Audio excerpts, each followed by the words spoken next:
Hi, this is Oliver Bruce Johnson again, a resident of North Preston, and I'm one of the people who enjoy the history of our community and telling people the stuff that I learned from my elders in the community before they pass. I believe in collecting information about who you are. If you don't know who you are and where you come from, then you will not be able to even to set a goal. You got to know from whence you come, and you can also set a goal as to where you're going. Well, people have been asking me about how do I know this stuff? How we would do that? How I got this kind of information? Well, that was from taking time to sit down and talk to my elders when they were with us. And not knowing, I should have been writing it down all the time, but I didn't do all of that. I'm not a writer. I long to be able to write. I looked at some of the stuff that I was writing. I never carried out to write the book, but I feel that I gained a lot of wisdom from the elders. When you talk to them, you got to listen, and somehow it gets implanted. I just love history, especially about our own people as to who we are and so forth. Today at my right is my wife, Juanita, and on her lap is our granddaughter, Santaya, and at my right, at my left, I should say, was Juanita, and at my right is my daughter, Santaya. So they're here to just give me the confidence to speak and to refer on certain things that I might not be clear about. But the history, I think I'm going to reflect upon, a little bit upon our origin from in our community, like how we got here. A part of we already did that, but a lot of people don't realize that in our community, I don't know too much about whether the origin of all the people in the East Preston and in Cherry Brook, but I know about this part in my community. Some of us have indigenous roots. Our history, our origin, our heritage is indigenous.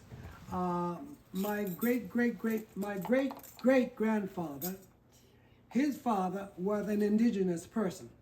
And my grandmother would tell us stories about him and how he and his wife, and how he would had the long ponytail like most of the Mi'kmaq people.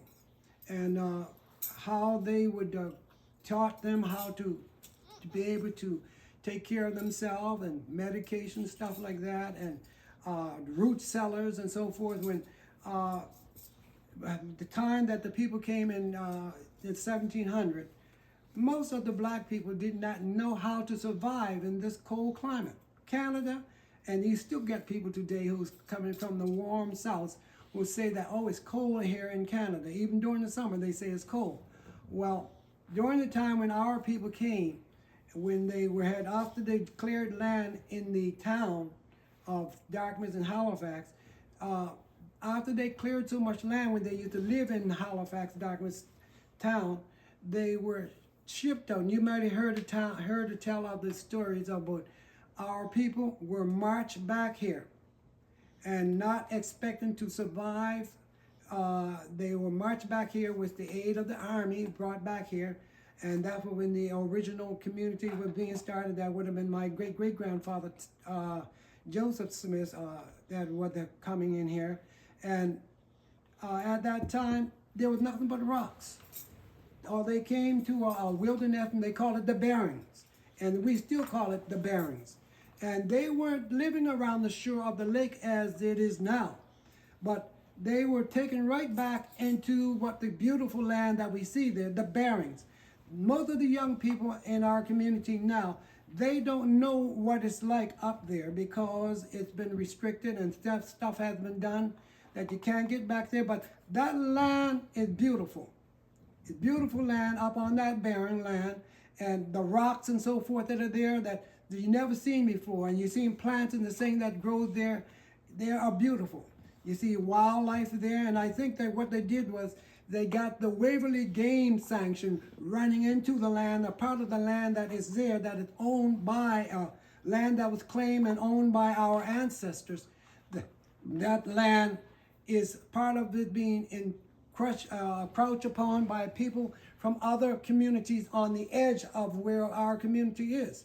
And at that time, we had indigenous people living in the area when we came here. And when they did not know how to survive, my grandfather, great-great-great-grandfather, and the time my grandmother was telling me about how that what they did, and they dug root cellars to go down below the frost, because our people did not, coming from the south, did not know what it would be like, and they were telling them how to dig down below the frost, and the ground would become warmer, and they would be able to live under the ground, or the hole that they had dug, and the little shack that they were able to build during that time. And it was the indigenous people who helped our people to survive. And those indigenous people who lived in the area, our people, and they had a good relationship somehow. Baby stuck something in my eye. But they had a good relationship here in the community. And some of them eventually they intermarried. And that's how my great-great-grandfather came into being, because intermarriage. He had names like the Christophers. My grandmother would sit down and tell us stories about the Christophers. That name is not originally ours. It was from the indigenous side of our community. My other great-grandmother on my grandfather's side, Mamsus. Yeah. I had the picture this morning, the picture up on the bed I had. Up on the bed. Of Mamsus. And you could see all her indigenous feeling. If you look at her features, Mamsus is totally, you would say that she was all indigenous, a Mi'kmaq or whatever, because of her roots. But all our community, you got a lot of people in our community, some of the Downies and some of the Kane, all our roots that when we were brought into this community, back on the barren land with all rocks that they couldn't survive on, they moved from off of the rocks. And when they were living back in that area, it would have been more cold with all the rocks when the winter came.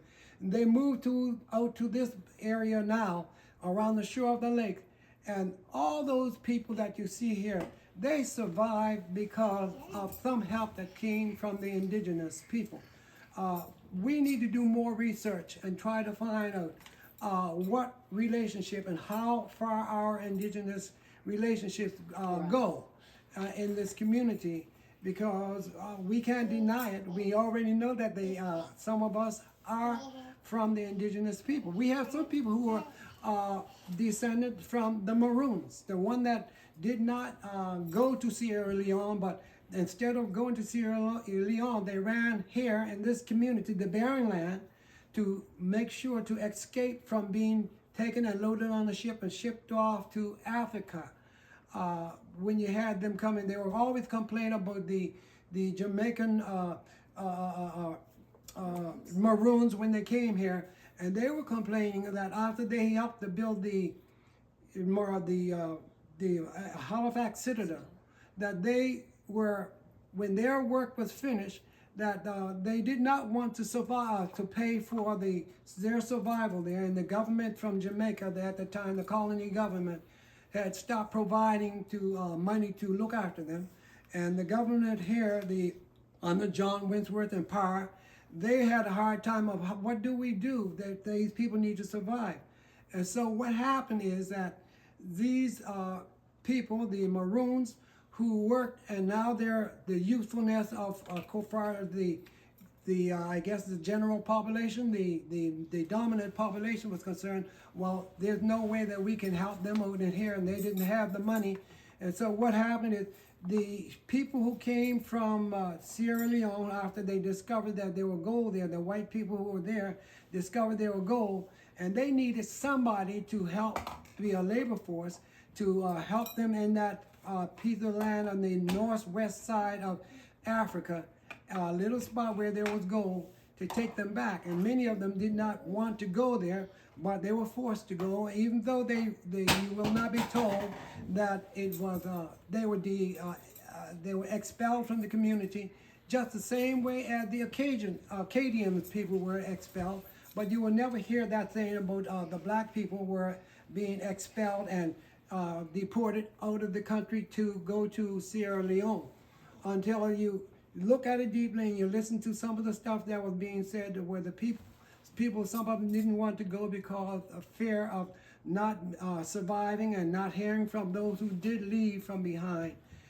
Like you had people like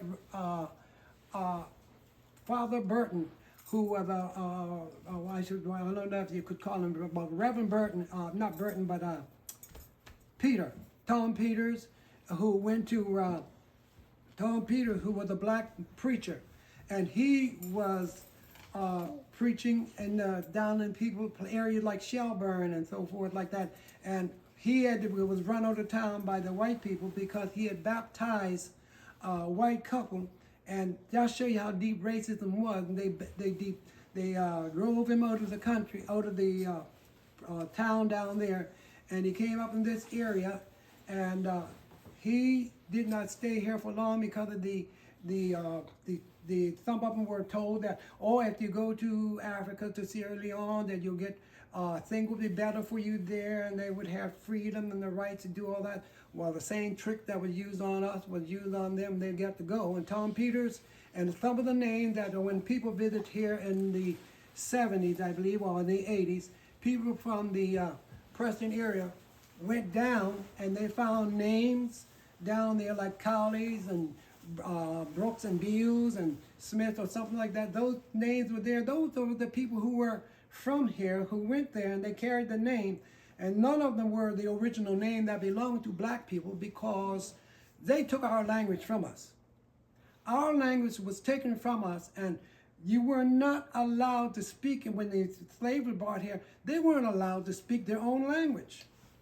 It was forced. And if you've seen the movie Roots, and you remember how they did was Kunta Kinte, what is your name? And you know how they beat him, and he would say, my name is Kunta Kinte, and they'll beat him more and say, your name is Toby. Well, our people, we don't know what our language is. Our original language, our mother tongue, that was all taken from us.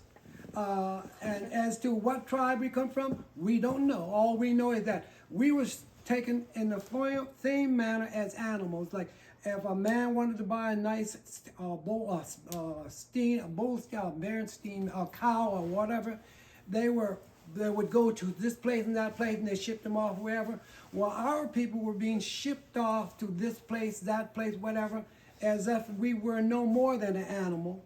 And we didn't get that type of stuff. As to knowing our language, we don't know, because it was beaten out of. I thought we were forbidden to know our language until all the people who could speak the language were finally dead, that we would never know from what part of Africa we came. We would never know what language we had. This is a cruel thing to do. Take away a man's language. You took the real heart of his culture away from him. And that would happen to us. We were all culturalized. We had to be, what's the right word I'm looking for? Socialized to become a part of the white community and to live in order to survive here. But the language that we had and all the things that we were used to doing, that was taken from us. We lost all the stuff that would have been ours, and we had to learn to serve the dominant community and to live here. And well, there's nothing we can do about that now, but we survive here with the indigenous people who are here, and we want to thank, I would like to say, we are thankful to you for what you did for us, did for our ancestors, and we are also proud of our original, our ties with you and our indigenous roots, our heritage that's with them, and we need to do more research and to talk with the indigenous community for them to tell us how we in the Preston area, in North Preston, East Preston, whether it be Hammond Springs, Lucasville, to find out what is our relationship and how our people become a part of how did we become a part of your people that live here. There have not been any archaeological search in our area about where the indigenous people live, but there's some places that I heard of and know of, I've learned of, that is in our area, but we need to do more ourselves and to see what we can do to help our young people to know what it is to be black, and to be black, indigenous, having indigenous roots, and at the same time look of how can we use this type of stuff to promote economic development. Tourism is a big thing in Nova Scotia. Tourism is a big thing, and many countries just depend on tourism. Well, we in the black community, where our language has been taken away from us, language has been taken, and we don't have that, but what we see that's left behind, well, we can use what we have. This community is one of the original, still all black community. Of all the communities around, we're still all black. We have a few white people living here, but the community is 98% all black. And where the rest of our black communities, most of them are being, they're being integrated, and all those communities are disappearing. Well, North Person is still here. And we're hoping that we can maintain our community. Not to say that we're not discriminating, but we want to maintain our culture. You see Quebec fighting to maintain their culture. The Indigenous people has been pointing out about the things that have been happening to them over years, and the truth has come out in their community, and they're being recognized. Well, our community is not being recognized, our black people has not been recognized in the sense as other people. We are the same as other people, just different in color, but with the same kind of desires. We are that type of people. So that's what it is in our Preston area. We do have indigenous roots, and we have to do some more search and to find out more about that. Another thing is that our education, the thing about education, you deny a person the right to learn. I have in my possession a deed where the father of our community, my great-great-great-great-grandfather, Joseph Smith, that deed, when my grandfather was telling me the story when he took me and we were going to work with him in the woods, and telling the stories, as we were going, he pointed out about the old man. He told us that the land here, with all the land you see around here, around the area, he said, the old man told us what happened to them. They were supposed to be leasing land for people to cut wood off. People were supposed to be leasing land from the black people in the community to my Joseph.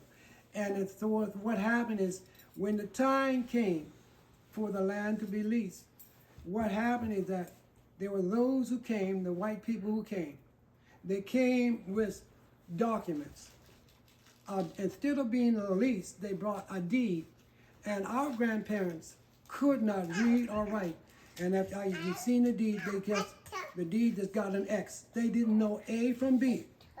And what happened is that they thought they were signing a lease just to have land taken off, trees or lumber taken off. And they did not realize that their ex was signing a deed to the white people who came, took the land from them. And they didn't know until the time come when they had to go to harvest wood from the land. They learned that the people who took the land, put them off. That what are you doing? You're on our land, my land. And this is what had happened. My grandfather told me this story, how that they were in bad shape when they found that the land was taken from them. They had dreams. They had started to build. They started to build a mill. They had tried up where the church is, running down Muddy Hill, doing it. You know, when you grow up in a North Preston, those who live here, and remember when long before the roads were paved, and the old dirt road and everything that we had here. And in the winter, the rain used to pour and they run down the Muddy Hill. And they were looking at the way that water was running from that pond over behind the church and running all the way down there. And it would go all the way down the hill, down behind the Johnson, all the way down to what we call John Brook and to the lake. They were hoping that they could harness that water to build a mill. And they were the old logs, the thing, I know all of them rotted away now, because when we used to go down there, we would call it diving. We couldn't swim, but it was a pool where they had built, and they started to build a mill, and where the water would be stored. And they found that in the summer the water would dry up, and they couldn't go to build a mill. So they started another project. They started to go, and you might have been going through where the Johnson field was. There was a road. You know, the road that would be coming down through the area. There was a road that was making, and they're going right down behind the Johnson. Now the trees all grown up. You can't see it. And we're going to run all the way down to the lake. They did all this by hand, and the rocks are built up on both sides, and they made this road, this pathway, that was for to catch the water running all the way to the lake to harness with the mill.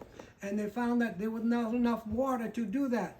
So what they did, they moved from there, and they decided to go to where they searched the land, and they went on to up towards where the cane is, on the end where the cane people is, and what you call it, well, we call it Sucker Brook. I forget what they call that, Salmon River or whatever they call it, running down toward Lake Major. And they had large stone cut, and that's, I guess that came from their culture that they came out of from in Jamaica and from Africa, and they cut large stone, and they had them stacked. Large granite stone. My grandfather was saying they were all stacked on top. They were building the walls so that the water would come down and would run into the where they would plant. Their goal was to build this mill, sawmill, so they would have lumber and so forth, and that would have been industrial and an industry for this community. And unfortunately, when the land was taken with that false, whatever they did, and they lost the land that way, the whole idea was cut off. And the millstone, the big stone that was there, you see some of them, you can see some of them when you're driving around, you see some of them, the big stone that was cut, and they were taken and brought down and put into the dam and build the dam and so forth. But these things happened, and our people, they went through a lot of unjust thing that hurt them, and that's why we could never get any kind of industry into our community. Economically, we had the same interest, but we could never get it because there was always something blocking our way, and I would say that a lot of it was a racism that blocked the way. I ran across a petition where all these people, we have named the ancient name before old Uncle Anthony, the old Digging Anthony Beals. There was another Anthony Beal, but it said Anthony Beal, the whole list. I got that list of all these people in the Preston area. It wasn't just North Preston, but in the Preston area. They petitioned the government for food because the people were starving. Our people in the area were starving back at the time in the 1800s, and they petitioned asking for help. Couldn't get food to look after themselves, to feed their families, because it was so bad for them here. No, they couldn't farm rocks and thing here. And I don't know if they got anything at all from the government, but the petition went in there, and a whole list, maybe about that long, of the old people, our ancestors, who were begging for help so that they could carry on the life they were trying to lead in this community where people were starving. I understand that when my grandfather, great-great-great-grandfather Joseph, after they took the land, what he got for the land? $20. $20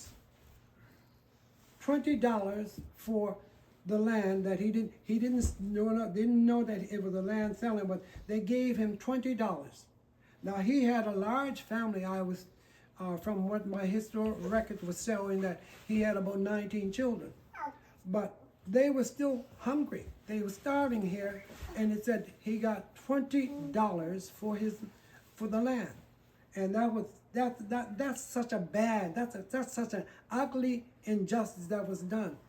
And you were forbidden to go on the land, and that the land was where they had to hunt. They had to cut lumber and so forth, and they were restricted not to go on the land. So they had to go elsewhere to try to, and to further out into the barren and so forth, to look for land of catching wild animals and so forth in order to survive, subsistence. I also read a document where some of the Benjamin Johnson, he had cleared, like the government at the time back in the 1700s had had a law written where that if you come here and you clear land, you had to, if they gave you a grant, permission to clear, you had to clear up to 10 acres per year. Then you could claim, and that was your land. Well, this man worked hard. He cleared his land, and he cleared a lot more. And I listened to the story. When I look at it, I read the document, and listened to what his plea was. There were some white people, settlers, who came, and they took his land that he cleared. And he was not allowed, he couldn't get his land back from them. So he went and he took a petition to the government and begged the government to help him to get his land back. He never got his land back. And this was from the black people that used to live in Lawrencetown. All the black, we weren't only in here, but our Preston area was running into the township of Lawrencetown. The township of Lawrencetown came about the same time, but black people that were living there. And he never got his land back. So he was begging the government at that time, well, give me another spot where I can clear it. I can claim that as land. This is the type of thing that when you look at it and you just say, my God, our people, they suffered a lot. In order to live in this land here, they suffered a lot, and they took his land, he couldn't get it, and I didn't see the results stating that they gave him more land. But this is what it was. The government had said, if you cleared 10 acres a year, you could keep the land. So I think that when you look at our Preston area and you find that there were fields and rock walls and things all put up, I think that this is what these people were doing. They were clearing as much as they could and they didn't put up fences, they put rock wall, move the rocks, trying to make the land feasible for farming. And they did all that type of stuff. And we're still suffering from it. Survivors? Yes, we are. Thanks to our forefathers who struggled and made the way, but now it is up to us to make sure that we hold on to the blood, sweat, and tears land that we have, that has been given to us. And right now we need to put in a claim to the rest of the land we have been given. Even though the old people died, the land claim that they said is their land, we need to put in the claim for it right now. And if the government will stop claiming it as as crown land, what was given to us, if it's ours, then all the government have to do is do the right thing, sign the document saying the people who had the land claim, instead of saying looking for land title, we haven't seen any results from that. There need to be a different approach to that, and helping us to solve this problem about the land rights and land title, because everybody else is moving in on our property that was given to us by the government, and instead of giving us the legal title in the form and the manner that the English would go, you gave our people, especially in the North Preston community, what you call warrant. And when I did the research and searching warrant, the warrant said that was giving you the right you could live on the land. The warrant from the English side is that you could live on the land until we get ready to use it. And when you get ready to use it, you got to go. But when I did further research on it, I found that I think it's the Scottish people. A warrant under the Scottish culture was a legal deed.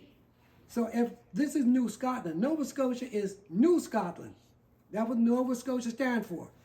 New Scotland, then why aren't we got our title, legal title? If it was Scotland and this is Nova Scotia, New Scotland, well, we need our legal title. Even though the Scottish being under the British, we're all under the British system, we need you to honor what was supposed to be done.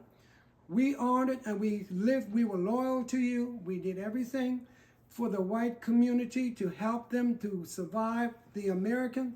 And we are still struggling, trying to get through and don't know sometimes when you find unemployment in our community, we shouldn't have to be struggling like this.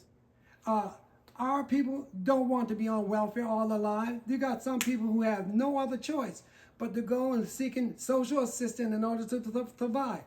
We want you to help us to give us our, like Winston Churchill did say during the time when when the war was on, the American wanted to help and the pastor to give them so much assistance. He said, give us the tools and we'll do the job. Well, then why don't you give us the tools? We need the finances to help to do the job, help our own community to develop. We need the right to our land in order to build houses for our own people to survive here. Young people are some of them aren't getting married because what hope have they got? There's no land. And if they have to run downtown to pay rent here and rent there, when we have our own community that would rather be home in, well, give us the tools so we can do our development. The indigenous people have fought hard to get from you what was rightfully theirs, that should have been given to them. Well, what was given to us at the time that was given to us, then we need you to do something about it. There are people who have moved in on land and crouched on land that was supposed to be the black community. Nobody paid anything to our black community. Nobody gave us anything. And we cannot survive, thank you, baby.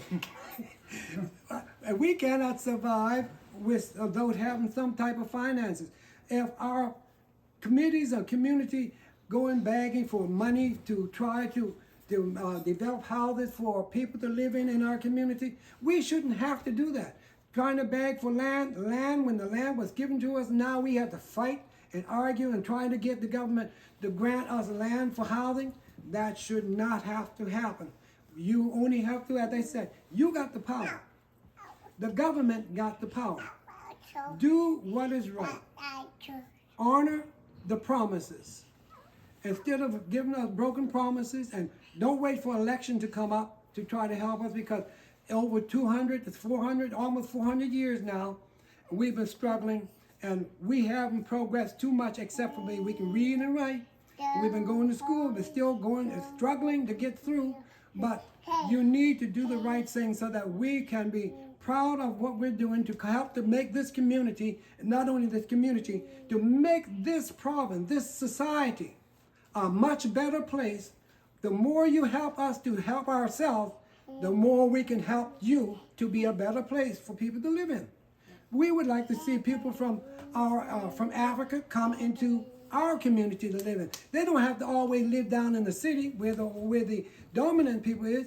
If you give us what should be rightfully ours, then we can develop our community. Our community is beautiful. The land, not only the land, the people are friendly. You have the media, they make our community look bad because they emphasize on a few people who commit crime, and you emphasize on that, and you paint the picture to everyone that this is what the communities of Preston's are. When one person do something, media takes it and blows it up and carries it all over the board. But when we who have been working hard to make the community better, you never emphasize that. You never emphasize that, and this is the type of thing that hurts us more. We got friendly people in our community. If you go to all our communities, not everybody is a good apple. You got a spoiled or rotten apple somewhere, but the majority of the people are good people. Those who got to know our community and the people in the East Preston, East Cherry Brook, and aware of the black people, they get to know that all the people in the community are not criminal, that they don't think bad, they are friendly people, and we want to do what is good and right to help the society to develop and to be better for others. We want to see, we wouldn't mind having some more black people coming to live in our area, living in our community with not just coming in to take what belongs to black people, because black people sometimes do that too. We don't want that to happen, but to come to help us to develop our community to be a better place. This is the Preston. And if you think about the Bronx, if the Bronx could be developed Baby, you give me a teddy bear. But if the Bronx could be developed and have economic development down in New York, well, let's say that the main area of Nova Scotia, the largest black community, the Preston area, if you could give us help, that we can make our community a place where people can come and visit and see that we do contribute and that we have a lot to offer to the development of this province as our ancestors did before. That's what I would like to say today. Anything else? You have to come another time. Excellent. Praise the Lord. Yep. Yep.